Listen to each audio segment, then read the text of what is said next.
we had such an interesting set of conversations in the comments area under our last video that we thought that we would make a follow-up video to address some of the debates that were going on in the comments. The first of which is one that I'm not really sure I understand the comparison, but I'm going to try to explore the idea. So the concept was pushing against when we were saying that in the Strange New Worlds episode, by introducing more and more characters that we know continue on to TOS, we were stating in an action sequence where lives are at stake that those type of characters take away from the survival tension of the episode, because we know those characters are immune to dying. And a narrative came out that that's the same thing as when you were watching TOS or TNG, that because you knew the regulars weren't going to die, that's not really robbing any tension. I scratched my head for a while reading that. And even now, I'm not 100% sure I understand the argument, because TOS and TNG were made as episodic television. So they were under the episodic television paradigm. I know Kurtzman has claimed Strange New Worlds is episodic, but it's not, because you wouldn't do a previously on segment at the beginning of the episodes if this was an episodic series. So although there are episodes of content, it's still serialized storytelling. That's the first thing that I'm confused about, and that ties into, like, what's the difference between a prequel and just telling a story in general? And for me, a prequel is something that came before something else. And what do I mean by came before? That means, to me anyway, that you have the source material that you are prequeling from, and there are dates and events and people, characters, that existed in that original piece of work. And then the prequel goes backwards in calendar time and does events and interactions that happened before that continuity, but is in that same continuity. So that's the first confusion I get, is a prequel by definition is different than the original source that you're prequeling from. Otherwise, we have no definition of what a prequel is.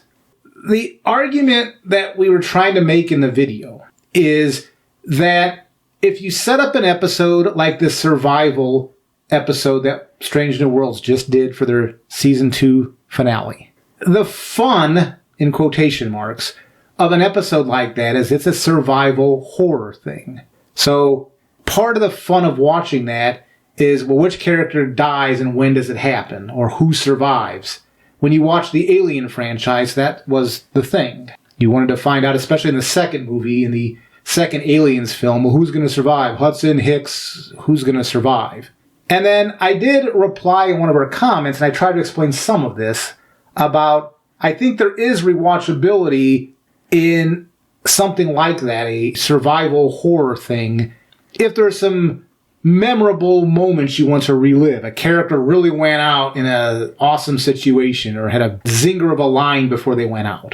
But in general, I think when one does a prequel, one needs to be careful of the type of storytelling one is doing. Another thing I didn't quite understand, there was this narrative going on that we said that there are no such thing as prequels that are good. And I know in our last video we spoke of Babylon 5. And we spoke of the positives we saw in 2 instances where they were doing prequel work. So I'm not really sure how that narrative, maybe we didn't emphasize it enough in the video. I think we only lasted like a minute or so talking about this. But I'm still confused why a prequel and the episodic paradigm, why we're even comparing like that's to apples. We knew Kirk was going to survive because it was episodic television. In serialized television, that's not supposed to be a thing. Pike is going to survive because we know his future. And that's what we're trying to say here is we don't know La'an is going to survive past tomorrow's episode, the hypothetical tomorrow episode, because we don't know of a La'an in TOS. So that character is interesting to see if the character is going to continue on in the narrative in Strange New Worlds. But James Kirk, we absolutely know, is going to continue. To me, that argument I was confused about. It's not like I'm trying to say the people who were suggesting that, like, they were making a fallacious argument. I'm just saying I don't understand how we're comparing episodic television paradigm to what a prequel is. In TOS or TNG, there was only slight pieces you could call prequel material because it was episodic. Like Yesterday's Enterprise was sort of a prequel to TNG as far as the narrative that happened there. They were going back to that battle with the Romulans defending that Klingon outpost. But in general, episodic television didn't have such a concept. I think also part of the argument was that with the old school episodic television, main characters weren't killed off. And I think that their basis for reasoning was that they'd hired these actors and they had contracts, so you knew they weren't going to be killed off. And then I pointed out, but they killed off Tasha Yar, they killed off Jadzia Dax, they even killed off Hemmer last season on Strange New Worlds. So then the goalpost was moved and said, well, it was telegraphed in the previews that that's what was going to happen, that that particular character was going to die. So there were still no stakes. And for a lot of us, I was not alive yet when TOS aired, so I couldn't speak to what kind of trailers or previews or anything like that they had for that show. And when I was introduced to these things, I was a little kid. So in my world, yes, a main character could totally be killed off. Why not? I'd seen it before. Tasha Yar was killed off. Jadzia Dax was killed off. So this argument that there are no stakes, that's just not true. For a lot of us, there were stakes because we'd witnessed these things. They had happened. There were stakes, and knowing that these characters will appear in TOS, which takes place in the timeline years later because Strange New Worlds is a prequel, pre meaning before, there are no stakes because you know those characters are going to survive. This is not a Tasha Yar or Jadzia Dax situation. And we know that Captain Pike is bulletproof. We know that. Even on TNG, again, Tasha Yar, there were other characters on this show that weren't bulletproof. I'll admit, when I watched TNG, and this was first run, in the second half of Best of Both Worlds, I didn't know if Picard came back. I didn't have access back then in the 80s, other than some FidoNet BBSs you could go to, or I don't remember, I think CompuServe was around back then. You might want to explain what that is. Back in the 80s, you didn't have the internet, so to speak, for residential homes. What you would do is you would use your home computer to use your phone to connect to, well, if we're talking BBSs, these were hobbyists that ran their own, we'll just say websites. They ran their own service that you would use your computer to connect to. And then there was a concept of FidoNet, which these hobbyists, every night, their systems would call other people's systems and they would transfer messages back and forth. So you had a little bit of that going on, but nothing like it is now. So there wasn't any of this meta information about, Denise Crosby's not renewing her contract, or, geez, if Patrick Stewart, if his contract was running out, we would have heard about it. So I didn't know Patrick Stewart was coming back for the second part of Best of Both Worlds. I was very open that Riker was going to be taking over the show. Yeah, it's entirely possible that that could have happened, especially when you get to the end of a season, because oftentimes actors have stated, I'm not coming back, or I've got this other thing that I'm going to go do instead. And that's when writers get the latitude to be able to kill off main characters. So for me, I have the luxury of watching, let's say, TNG on first run. TOS, I watched syndication in the 70s. That's when I started watching it. But in first run, I did not know who was continuing and who was not. But it was episodic television. That in episodic television, the reason it was episodic is in a lot of cases, when they showed this in syndication, they would show things out of order. And you could get away with that because there really wasn't any this has to come before this. I mean, some episodes it mattered, but mostly it was you could show these in any order you want. That's the part I'm just confused about, unless we are deciding that the term prequel doesn't mean anything. And then, of course, that means the term sequel doesn't mean anything. I can only speak for myself. I can't speak for Molly. But for the old man, it's not that I'm disagreeing with the assertion that a person might think that a regular episodic character was bulletproof as well. I'm just asking the question, is there any difference between an episode of something and a prequel to something? I would argue prequels are a very specific thing, and one needs to be careful what sort of storytelling one does in a prequel. Prequels, to me, should be filling in the universe of what was established in the thing that you are making a prequel from. And in the video, we talked about Babylon 5, and since we're kind of making this week Babylon 5 week because of the new installment of Babylon 5, that's what we were using as an example in our video. And I want to go into a little bit of detail of what I mean by that, because I do believe you can tell good prequel stories. If I didn't make that clear in our video from the last episode of Strange New Worlds, I want to make it clear now. I absolutely think you can tell good stories in prequels. I don't think Strange New Worlds has been doing that. The type of stories they're telling aren't very good, and the survival thing they told is the wrong type of genre of storytelling to tell in a prequel where it's a survival thing. So the example I used in our last video was the prequel for the Babylon 5 franchise in the beginning was filmed many years after this series started. I'm trying to remember when it originally aired. I want to say 97, maybe 98. I'd have to look that up. It's been a while since I've seen Babylon 5 in its entirety. But Babylon 5, I think, started in 93. So it was like a 5-year gap. But what was established in the Babylon 5 series was the concept of this war they had with the Minbari. And in the series, that was 10 years ago. So you just heard about the aftermath of what happened, and there were mysteries about why the war was won, how Earth won the war when they actually didn't win the war. It's complicated if you haven't seen it, and I don't want to spoil it here. But what JMS did in the prequel is he took the characters and the events that were mentioned in the series itself, and he knitted backwards and wanted to flesh out the Minbari War. We knew in the series that it was started via some sort of accident of miscommunication. In the prequel, we got to see that.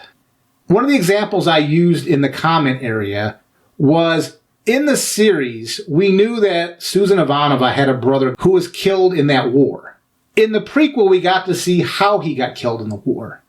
Now, what's interesting is in the series itself, you have to look for this, and you can look for this after knowing this piece of information. So I'm sharing this with you. It is a spoiler, but you'll notice Susan Ivanova is only wearing one earring in the series.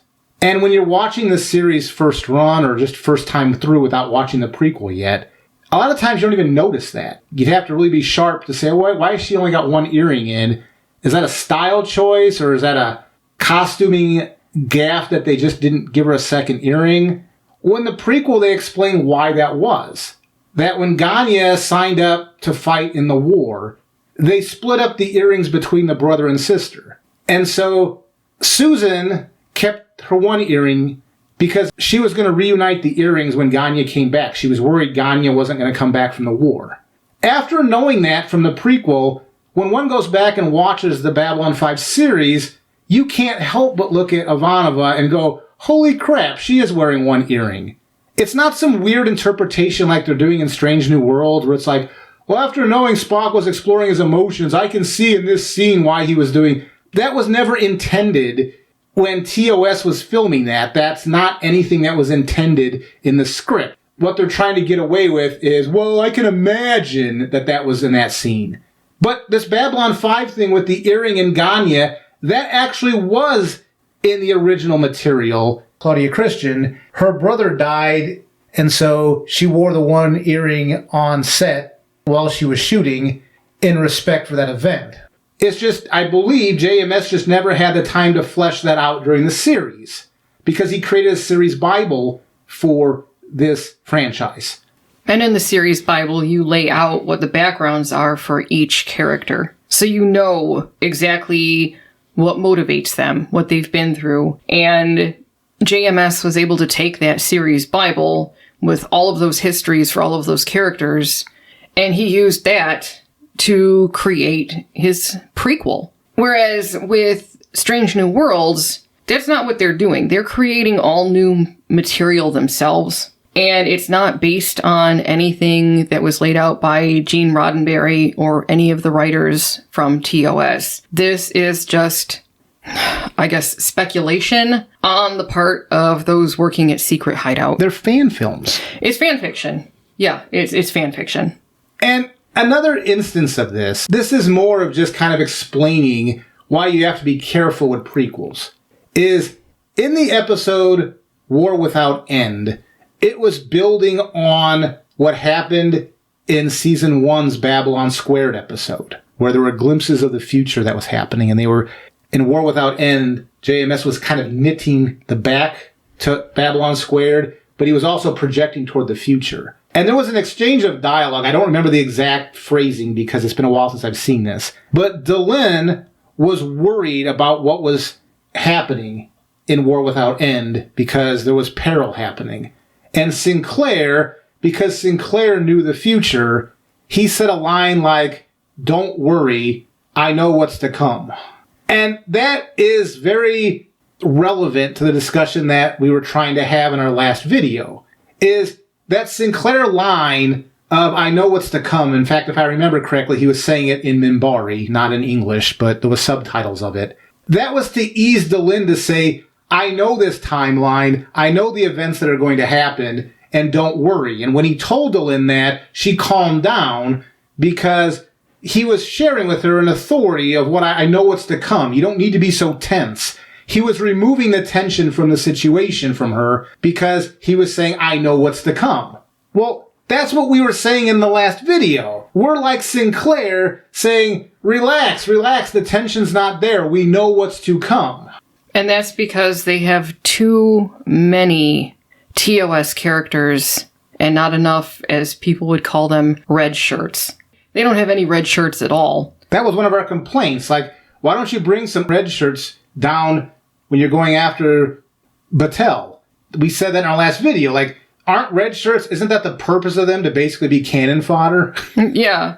Well, I will admit that when they started filming this, I believe it was January of 22.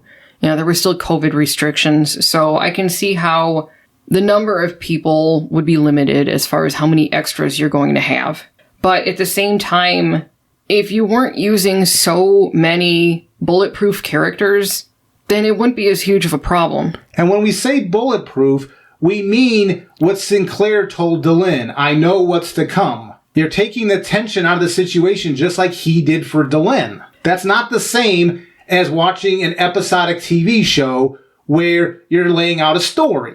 People watch these disaster-type movies or episodes because they're on the edge of their seat waiting to see who survives. I'm watching this to see the situation unfold and see who makes it to the end. And yeah, there has to be some sort of stakes involved. There has to be actual peril for it to be at all interesting, because otherwise, why are you even watching it? At least that's from my perspective.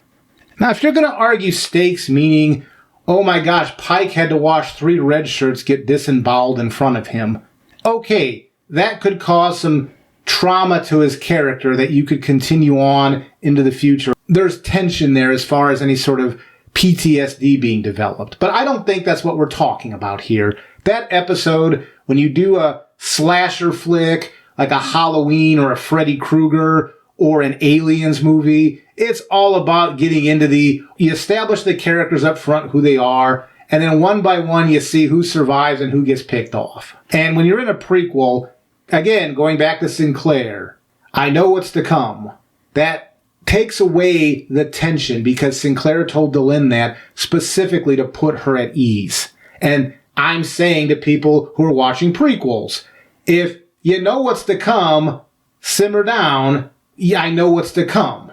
They had an opportunity to address unknown faceless red shirts on the saucer section of the Cayuga. Spock mentioned that logic would dictate that there would be air pockets, so therefore there could be survivors.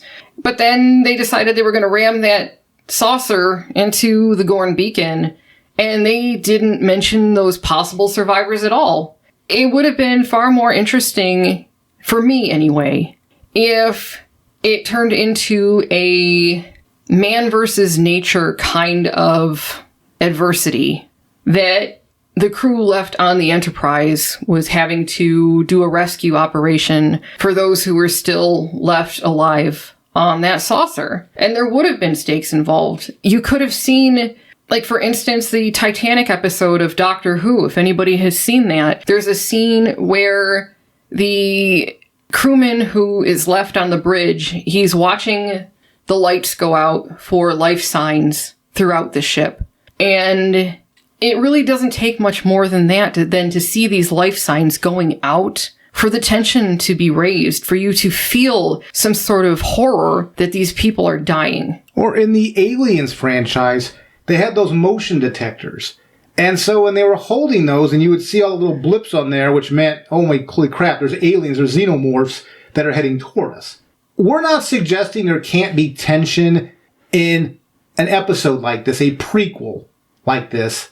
What we are saying is, what was the tension? In Strange New Worlds, as it was laid out in this last episode, what was the tension? What was at stake? What had you sitting at the edge of your seat wondering how this was going to work out? I did not in any way. The best action scene of that entire episode was that xenomorph when Chapel and Spock were fighting it. That was the best action scene of the episode. I had no doubt that Spock and Chapel were going to win the day. So I guess I could appreciate the visual effects or the lighting that was going on, but I had no doubt that they were going to win the day. And then tying this back to, well, that's no different than when you watch something that's episodic. Yeah, but it was episodic. Like, that's the formula. It was filmed under a different paradigm when something's episodic. You're comparing apples to oranges. And if you've watched this, if you're younger and you've watched these like on DVD or a streaming service, so you have the luxury of hindsight on this, I don't think you're appreciating what it was like to watch this in real time. I don't understand, unless we completely discount what a prequel is. When somebody says that having a character in a prequel that continues in a later property that we know that character survives, and so it robs any sort of mortality to that character, and saying that's the same thing as episodic, knowing that Captain Kirk's going to continue, I just scratch my head at that. These are things that were done under a different paradigm. In the 90s, that was one of the things that both Babylon 5 and Deep Space Nine changed as they moved, at least in the United States. They moved from an episodic paradigm to a serialized paradigm. That's why Deep Space Nine usually gets the credit it does, because that was the first Star Trek that actually was telling serialized stories. Babylon 5, that's all Babylon 5 was a serialized arc. In the first couple of seasons, you got a lot of episodic stuff while they were trying to set up the arc, but then it all became an arc. It was always designed as a 5-year story. Well, that episodic stuff was necessary to set up the universe. And the characters. Yeah, because it was brand new. That universe building kind of stuff. So comparing episodic to serialized, I didn't watch these things on DVD or on a streaming service all in a row. I watched them real time. Well, first run. TOS was syndicated in the 70s, but everything after TOS, starting with the animated series, because I was old enough to watch the animated series first run. So from the animated series on, I watched all the Star Trek first run. So I think there's a missed experience here. Now, I don't know the people who were arguing this. Maybe they did experience this stuff first run like I did, and it wasn't just a binge watch on a streaming service and then easily comparing the series back and forth to each other. I'm just sharing my opinion. I believe Molly shares a lot of my same views here. So it's not that I'm necessarily like calling out that opinion as being wrong. I just wanted to make sure that we were able to fully present why we think that doing a prequel like this and telling a survival story is just not a good formula for telling a prequel. Yeah, I have one more thing I want to say about that. For instance, like I said, that Doctor Who episode, The Titanic, it was a Christmas special. Yeah, you knew that David Tennant was going to make it through as the Doctor, but he was the only one that you knew would make it through to the end. Everybody else who he was trying to save, you didn't know who was going to survive. The way that the writing was done was clever because it allowed you to grow attached to some of these characters in a very short amount of time. They were written as very empathetic individuals, with the exception of a few who you were kind of like, yeah, I'd like to see that guy get it. But you didn't know who was going to survive to the end. And so there were stakes, there was tension, and that was missing in this episode of Strange New Worlds because they had too many doctors. And what I mean by that is they had too many characters that you know make it through to TOS, and they had very few red shirts that they actually allowed you to have any kind of attachment toward. Really, we have Captain Battelle, and we have La'an, and we have Ortegas as far as the only characters that were given really any lines that we don't know for sure that they make it through to the end. Well, that's the question.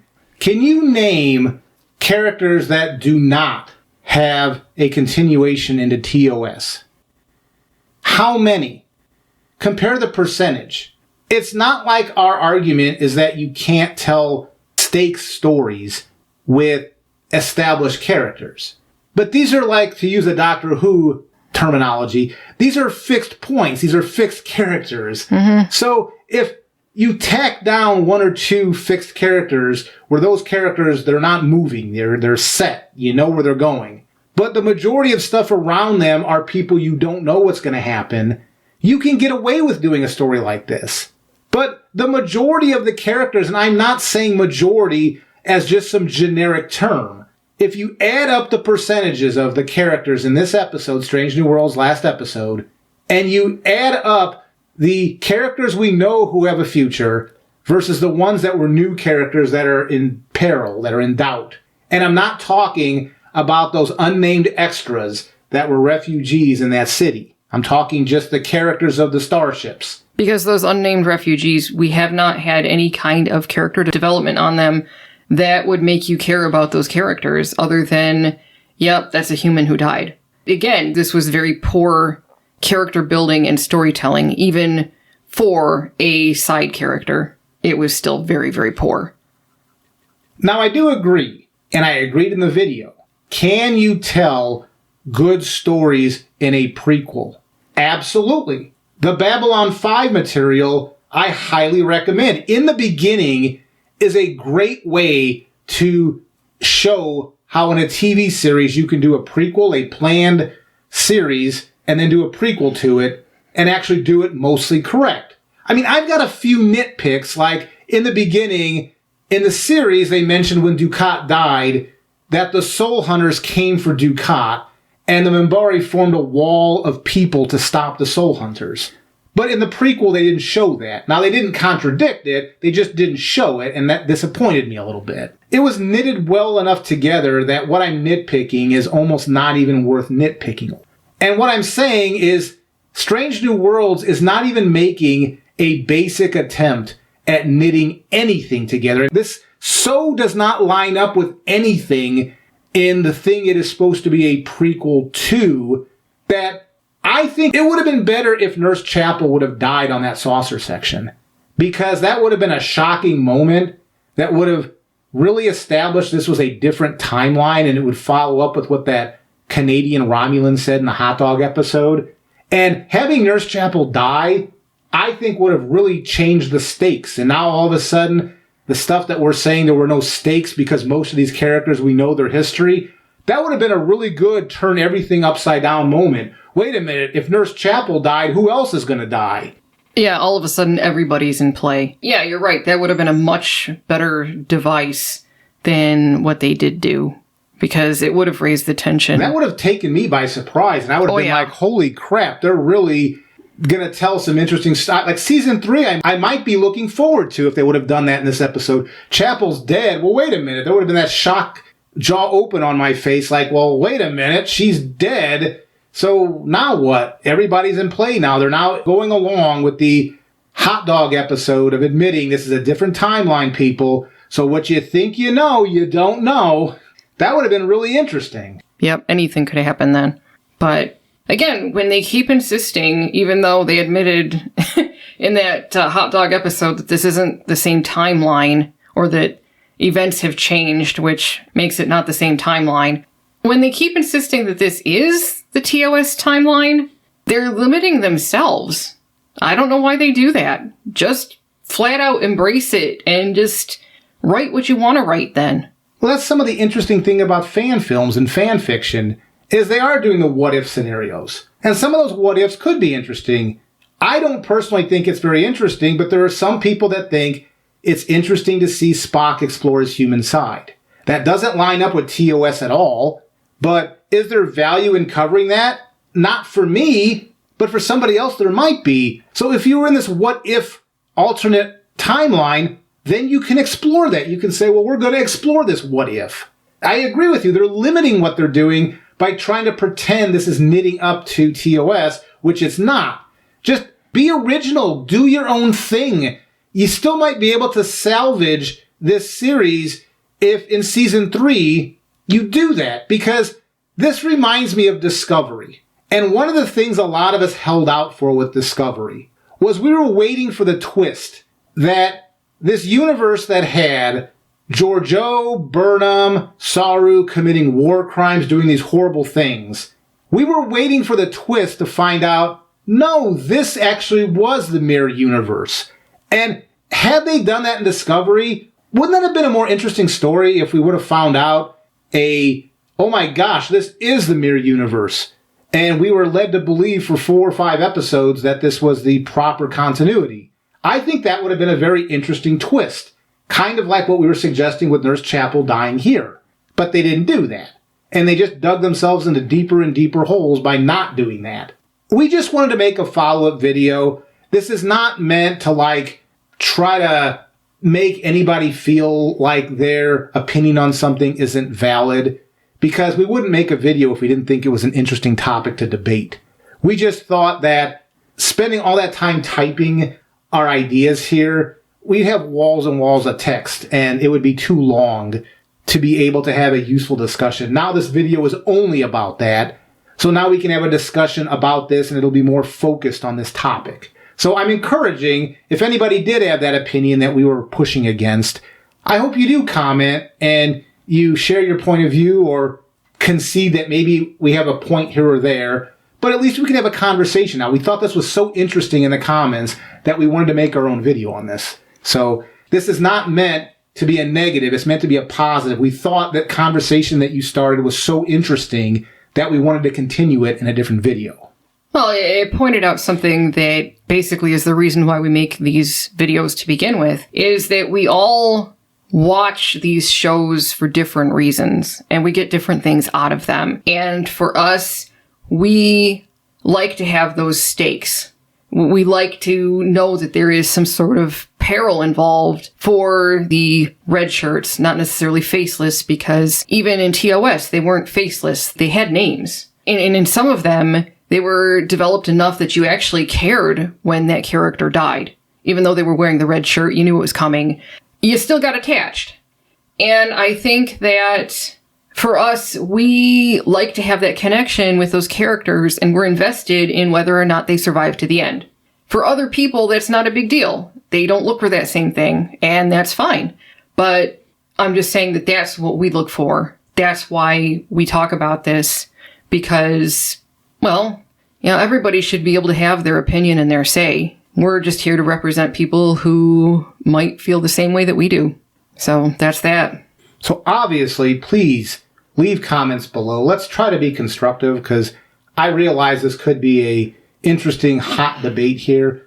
But let's try to respect each other. I mean, we're going to do our best to listen to the other point of view here. And as I said, maybe you can find the words to help me understand why we're comparing an episodic paradigm to something like a prequel, because I do not understand how we're comparing those as apples to apples at all.